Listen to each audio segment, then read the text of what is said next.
Pilot Malaysia ditangkap 26 kg nyaris lolos masuk ke Indonesia. Kita kena berbalik pada hukum lah. Bila kesilapan tu kau membuat di luar nana kau, maksudnya di luar kawalan kau, tapi kau tahu benda tu salah, dengan asal usul ataupun dengan tindakan kau yang tidak berfikir panjang, kau memang berhak terima hukuman tu. Pendapat saya pula, adakah hukuman itu patut dilakukan? Okey, pertama sekali, kalau disabit kesalahannya, sebab sekarang ni belum disabit, kira masih disyaki lah. Jadi kalau disabitkan kesalahan, okey, saya sebagai mana-mana rakyat pun pada saya, kalau orang tu bersalah, ya bersalah. Kita tak perlu orang tu bersalah tapi dia rakyat Malaysia dia tak bersalah. Tak ada konsep macam itu. Bersalah. Kalau dia betul, dia betul. Kesalahan pesalah boleh dihukum dengan hukuman mati atau penjara seumur hidup. Seorang juruterbang Malaysia Airlines ditahan pihak berkuasa Indonesia. Malaysia Airlines enggan mengulas mengenai penahanan seorang juruterbangnya oleh pihak berkuasa Indonesia.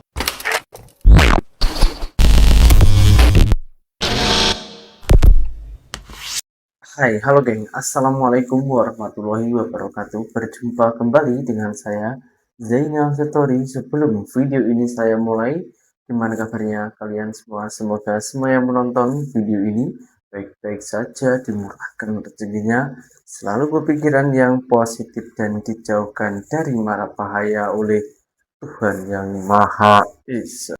Dalam media sosial kita harus adil, yang baik kita cakap baik, yang tak baik cakap tak baik, yang boleh dicontoh kita harus mencontoh, yang tak sepatutnya kita contoh kita harus musnahkan. Situasi hari ini semakin panas karena ada salah satu orang Malaysia ditayangkan di seluruh media televisi Indonesia karena berbuat jenayah. Sebelum kita sambung videonya, kita baca dulu komentarnya kayaknya, karena ini seorang pilot ataupun pemandi pesawat, memandu kapal terbang, geng. Ini komentar dari netizen Malaysia sendiri, geng, yang menurut dia orang nama baik Malaysia tercoreng dengan seorang pilot ini. Confirm lesson kapal terbang dia akan diterminate. Ya pastinya bang, pastinya kapal terbang dia orang, lesennya sekaligus jabatannya pasti akan dicopot karena ini mencoreng nama baik Malaysia. Lalu dibalaslah oleh orang Malaysia sendiri, geng. Tak iya pikir lesen dia bang, sekarang kantoi kata Indonesia. Sana tak ada ampun maaf kalau pasal narkoboy. Memang narkoboy di negara Indonesia ini memang sangat ketat. Memang ketat ya. Meskipun korupsi itu lebih banyak makanya, tapi kalau pasal narkoboy di negara Konoha, negara saya ini memang ketat, guys. Dah boleh anggap tuh kali terakhir pilot tuh menerbangkan pesawat tak ada con boleh keluar untuk dipindah hukum ke Malaysia. Oh, intinya setelah case ini nanti disettle oleh pihak berkuasa di Indonesia, hakim-hakimnya kalau diloloskan ke Malaysia masih mendapatkan hukum di Malaysia. Wah, ternyata di Malaysia juga ketat ya. Pastilah Malaysia juga agama Islam mempunyai undang-undang yang dilindungi oleh raja-raja Malaysia, geng. Kena kat negara orang mesti kena hadap hukum negara tuh. Kalau tak silap hukum narkoboy di Indonesia tembak meninggoy ataupun penjara seumur hidup. Jelas ya? Ya, memang jelas. Sekarang kita minta pendapat orang Malaysia sendiri. Dengan nama baik Malaysia dicoreng ini, apa reaksi rakyat Malaysia? Ini boleh dikatakan satu Malaysia murka. Pendapat saya pula, adakah hukuman itu patut dilakukan? Okey, pertama sekali, kalau disabit kesalahannya, sebab sekarang ni belum disabit, kira masih disyaki lah. Jadi kalau disabitkan kesalahan, okey, saya sebagai mana-mana rakyat pun pada saya, kalau orang tu bersalah, ya bersalah.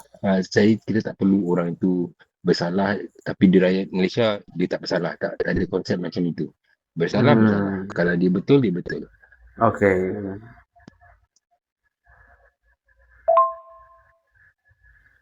Soalan sama ada hukuman mati tu saya sokong ke tak, itu soalan yang susah nak dijawab sebab ini semua pendapat masing-masing ya.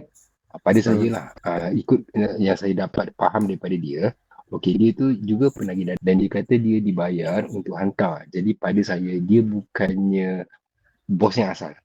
Jadi mungkin hukuman mati pada saya ikut pendapat personal itu terlalu berat. Tetapi itu adalah undang-undang di Indonesia, undang-undang di Indonesia berjalan. Kita tak boleh argue. Sama Okey, ada okey. hukuman mati itu bermoral atau tidak, itu soalan yang lain. Jadi nak senangkan cerita, kalau hukuman Indonesia kata A, maknanya A lah sebab dia dilakukan di Indonesia. Tetapi sama ada saya menyokong hukuman mati atau tidak, itu soalan yang lain, tak ada kaitan dengan soalan topik ini. Sebab mungkin kalau orang tu membunuh tapi tak sengaja, mungkin ada orang kata dia patut dibunuh, ada orang kata tak patut. Itu soalan yang lain ya. Tapi kalau soalan yang sekarang, kalau dia didapati bersalah di negara mana-mana, dia dikenakan hukuman mengikut undang-undang negara tu, pada saya itu adil. Tetapi sama ada Malaysia, kerajaan Malaysia nak buat rayuan ke apa, itu kerajaan kepada kerajaan. Selagi hukuman selagi penghakiman dah dibuat dengan betul, hukuman dijatuhkan dengan undang-undang, saya rasa orang Malaysia tak ada masalah benda. Kalau macam saya, part saya kita kena berbalik pada hukum lah. Bila kesilapan tu kau membuat di luar nana kau, maksudnya di luar kawalan kau, tapi kau tahu benda tu salah, dengan asal usul ataupun dengan tindakan kau yang tidak berfikir panjang, kau memang berhak terima hukuman tu. Bagi saya lah. Tetapi dia melihat juga pada setiap orang kata kesalahan tu berpandu kepada orang cakap peguam yang ambil dia tu lah. Saya tak boleh nak cakap tidak sampai hati ke apa tak, sebab saya cakap terang, saya seorang yang memang orang kata orang yang memahami pasal undang-undang. Jadi kalau kau salah, itu memang wajib kau kena terima. Sebab kau dah tahu terang-terang dah, kau memang tahu dah benda tu. Gaji kau besar, kenapa kau nak kena buat lagi benda tu? Gaji kau bukan sikit-sikit, 30,000, 40,000, tapi kenapa kau kena buat kerja seluduk tu lagi? So maknanya kau ibarat kau mengorek kubur kau sendiri, lahar kau sendiri, nak buat apa?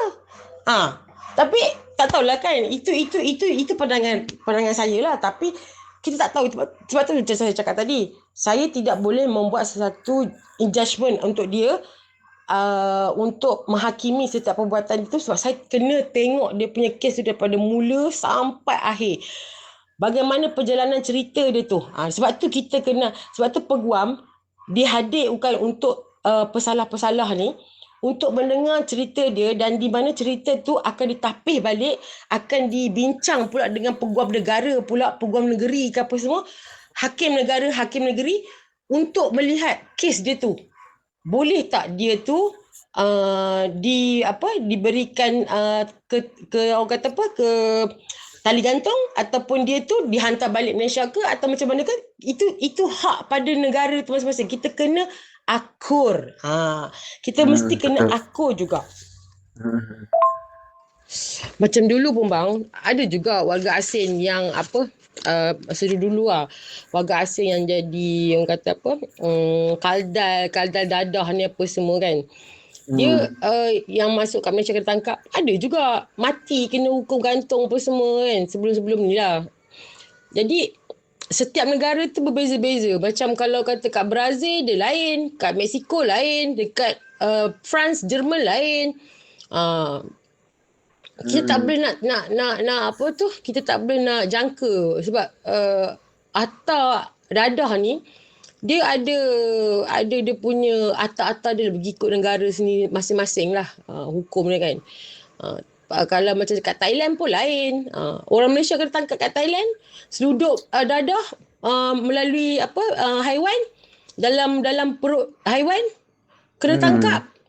Masih lagi ada dekat Thailand sekarang ni, tak keluar. Tak tahulah apa jadi kan. Hukum gantung ke apa ke. Kalau benda tu yang melibatkan di luar negara, yang tak boleh, yang memang salah, Sukar untuk kita nak cakap kata negara tu boleh terima. Tak boleh.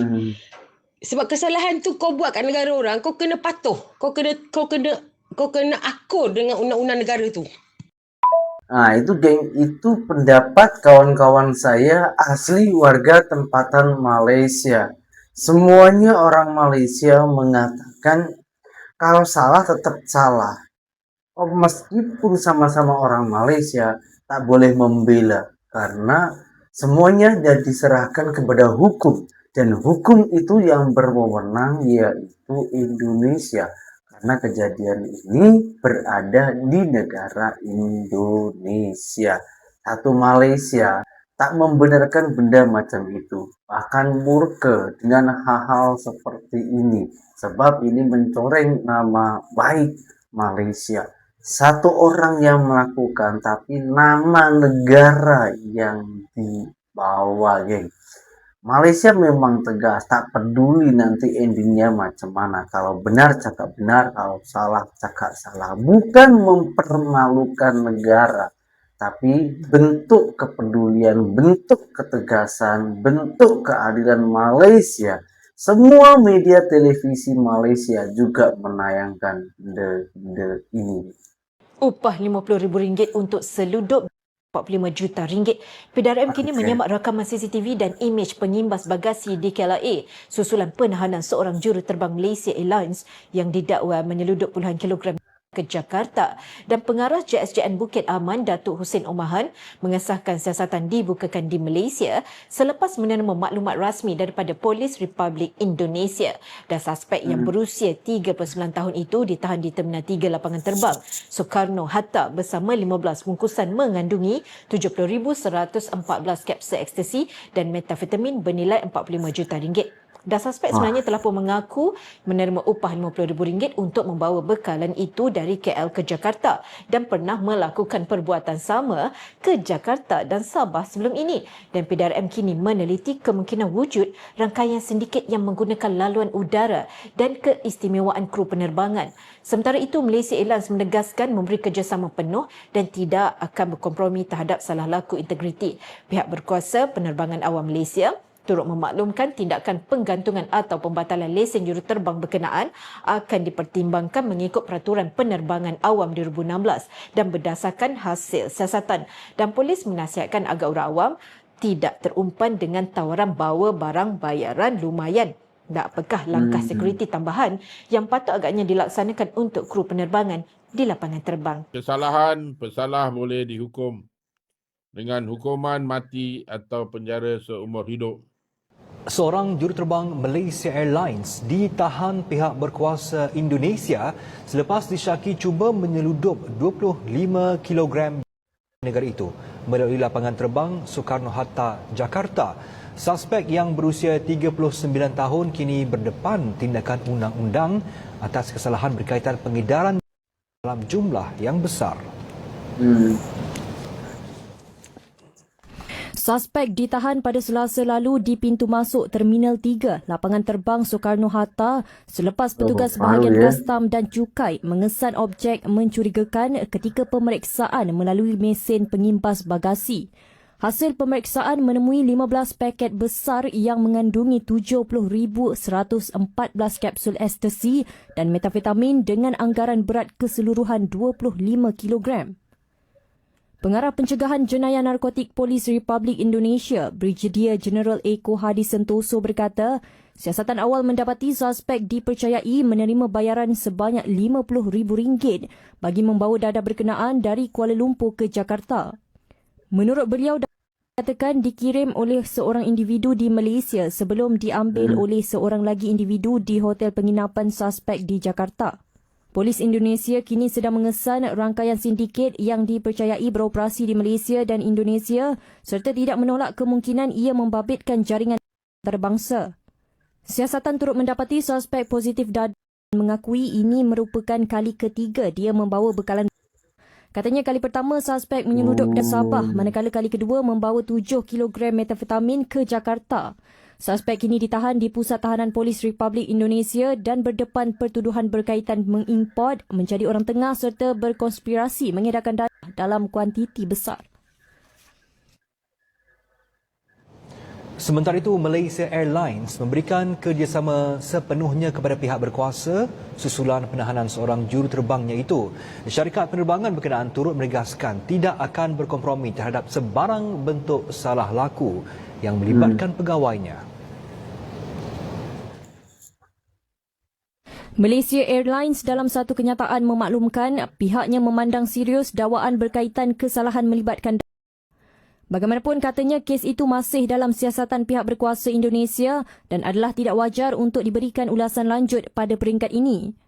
Syarikat penerbangan itu turut menegaskan bahawa mereka tidak bertolak ansur terhadap sebarang bentuk salah laku dan kini sedang menjalankan semakan dalaman berhubung insiden berkenaan.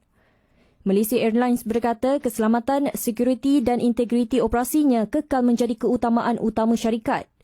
Sementara itu, Pengarah Jabatan Siasatan Jenayah Nasib Aman, Datuk Husin Omar Han mengesahkan penahanan juruterbang warga Malaysia berusia 39 tahun itu. Beliau berkata suspek ditahan sejurus tiba dari Kuala Lumpur ke Jakarta pada Selasa lalu dan kini masih dalam siasatan pihak berkuasa Indonesia.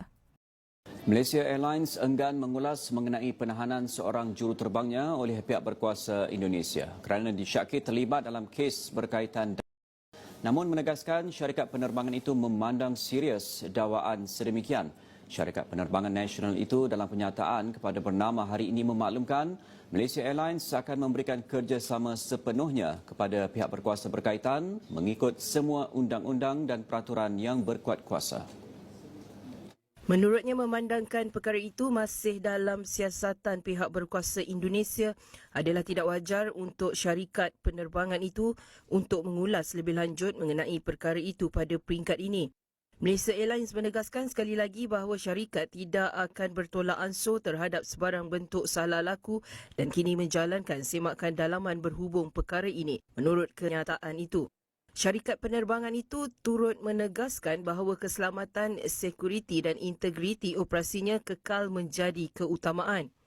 Ketua Pengarah Kastam dan Excise Indonesia Dijaka Budi Utama dilaporkan berkata juruterbang itu disiasat di Indonesia kerana disyaki cuba menyeludup data termasuk pil ekstasi bernilai kira-kira 60 bilion rupiah atau bersamaan 14 juta ringgit.